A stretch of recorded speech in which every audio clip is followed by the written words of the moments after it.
What's up, everybody? Time for some PDP talk, and more specifically, which one should you get? Which one is better? And this is a question that gets asked to me all the time. It's like, should I get the steel frame or should I get the polymer frame? Which one should I get? Which one is better? And to me, it's like these questions are hard to answer, because especially the which one is better one, because it's like I don't feel like one is better or worse.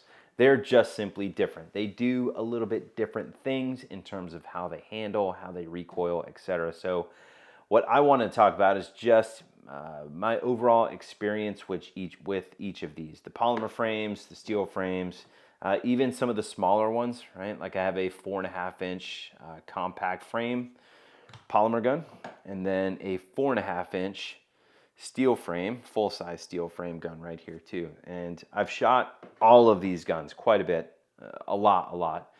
And so I've got quite a bit of experience with them. And so I kind of want to talk about, not only which one would I recommend to the type of people that I see a lot, like people that train, shoot matches, go to classes, etc., but like kind of the different attributes of each one, because I think a lot of this is going to come down to personal preference. It's like people like different stuff. Some people want a gun that doesn't hit your hand at all, might feel a little bit sluggish. Some people want a gun that snaps a little bit harder and returns, or they have the feeling or perceived feeling that the gun returns a lot faster than one that, maybe has a longer slide, doesn't really hit your hand, but cycles a little bit slower.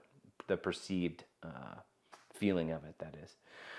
So which one do I usually recommend? Now, again, this is going to be for the folks that train a lot, and the folks that train a lot probably going to be going to maybe a class or two a year. They're going to be doing stuff like shooting matches, etc.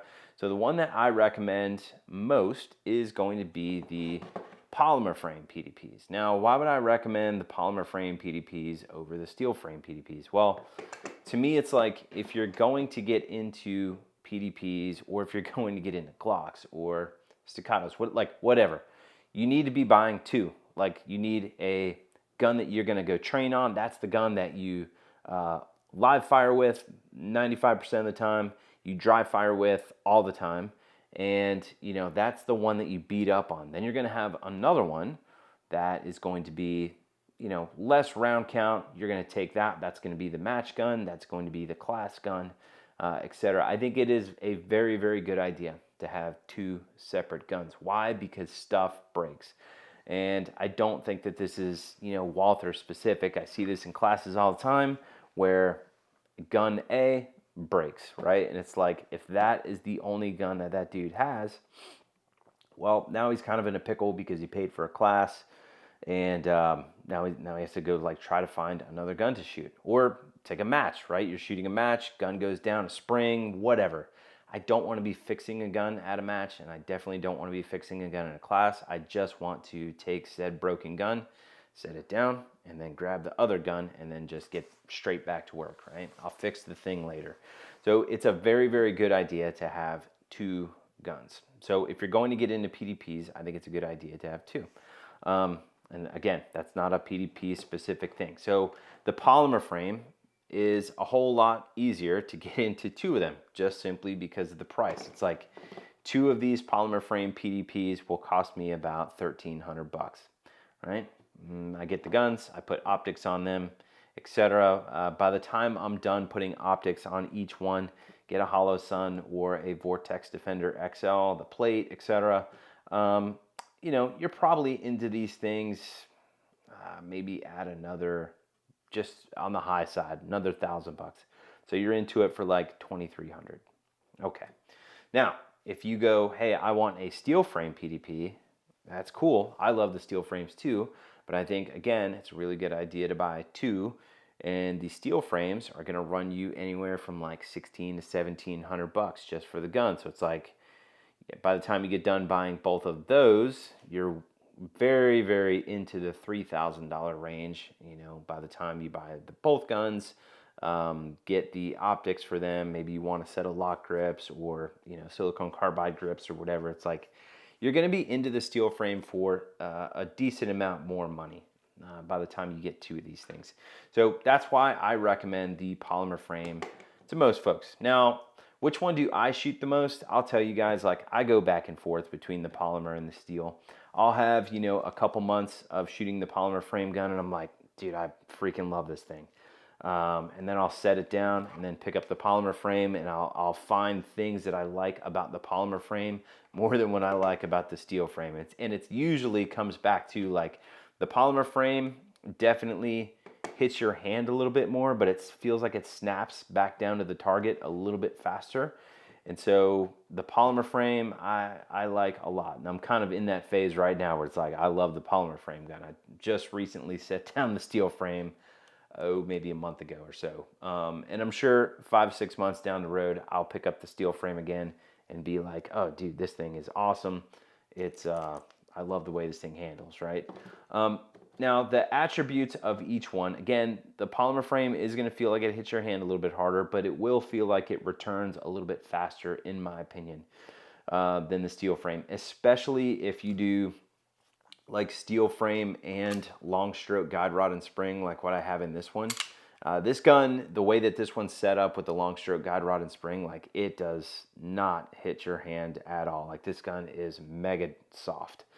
However, it does feel a little bit sluggish, and I don't think there's like quantifiable data to be like, yes, that gun is sluggish. I think it's just a perception thing, you know? I've shot really fast stuff with this, and I've also shot really fast stuff with the polymer frame gun. So it's like, again, I think it's just a perception thing that the steel frame with the long stroke guide rod and spring, like people perceive that as like this gun runs really sluggish. And again, it just comes down to personal preference. Like if you like that, hey, I don't want the gun to hit my hand, I want it to feel soft. Dude, the steel frame with the long stroke guide rod and spring in it, like this thing is freaking dope, man. It's 2011 type of status, in my opinion, in terms of like how it cycles and feels. The polymer frame with this one has the long stroke in it. And this one does not. This one has just the regular ZR Tactical. This one's actually the uncaptured guide rod, 15-pound spring. Again, this is one of these things. It's just going to come down to personal preference. Just the regular 15-pound guide rod and spring in this one, it is going to feel like the gun snaps a little bit faster and hits your hand a little bit harder. Whereas the one with the long stroke in it is going to feel a little bit softer, but it is going to feel a little bit sluggish too because of the long stroke in it. The polymer frames with the long stroke in it, it's kind of an in between this and an in between this, right? It's definitely not going to be as soft as a steel frame with the long stroke in it, but it does feel like it snaps back down to the target a little bit faster than the steel frame with the long stroke in it. So that's the 5-inch guns. Now, I do have some 4.5-inch guns here because I do get asked about these from time to time. The 4.5-inch guns, to me, it's like if you feel like the 5-inch guns are sluggish and that's an issue for you, the 4.5-inch is going to feel way better. These guns are going to hit your hand a little bit harder. However, they are going to cycle a bit faster. They're going to snap back down to the target a little bit faster simply because of shorter slide is going to cycle a little bit faster than the longer slide. The compact grip, great for concealed carry, not so great for the average size dude, simply because your hands are going to fall off the grip, kind of like what you see here. So great for concealed carry, and it's just big enough for concealed carry in my opinion, because it's like I can kind of get my hands on here, I can shoot it aggressively enough, but it's like it still isn't a full size, right? Where I can get like all of my hands on it. So, you know, I think the compact, like good size for smaller hands or concealed carry, that's where you're gonna wanna go with the compact grip. Otherwise, just get the full size grip. There you have that. So here's the other 4.5-inch, and this one is gonna be the 4.5-inch full size, and this is the steel frame. Now, the 4.5-inch steel frame to me is interesting because it's very reminiscent of like kind of sort of in between the 5-inch steel frame and the 5-inch polymer frame in terms of like how it recoils, right? It's going to snap a little bit harder than the 5-inch full size, and by a little, I mean a little. It's hard to notice, but it does snap a little bit more. It is going to give you the feeling of it returning a little bit faster. Now, another interesting thing about the 4.5-inch, if you don't like how hard it hits your hand, and some guys are gonna be like, it's 9 mil. Like, yeah, I get it. We are basically, you know, being, we're splitting hairs at this point is what we're doing. But if you don't like how hard the 4.5-inch gun hits your hand, but you like how fast the thing cycles, going with the long stroke guide rod and spring from ZR Tactical in the 4.5-inch is an option too, and that's what I have in this one. And I'll be honest, man, I really, really like the way that this gun handles with the long stroke guide rod and spring. The 4.5-inch gun, 4.5-inch steel gun with the long stroke in it. This gun, it cycles faster than the 5-inch, and it, with the long stroke guide rod and spring in it, it feels like it doesn't hit your hand as hard. So it's kind of a mix between the two, in my opinion. Well, that's kind of what I wanted to talk about on those.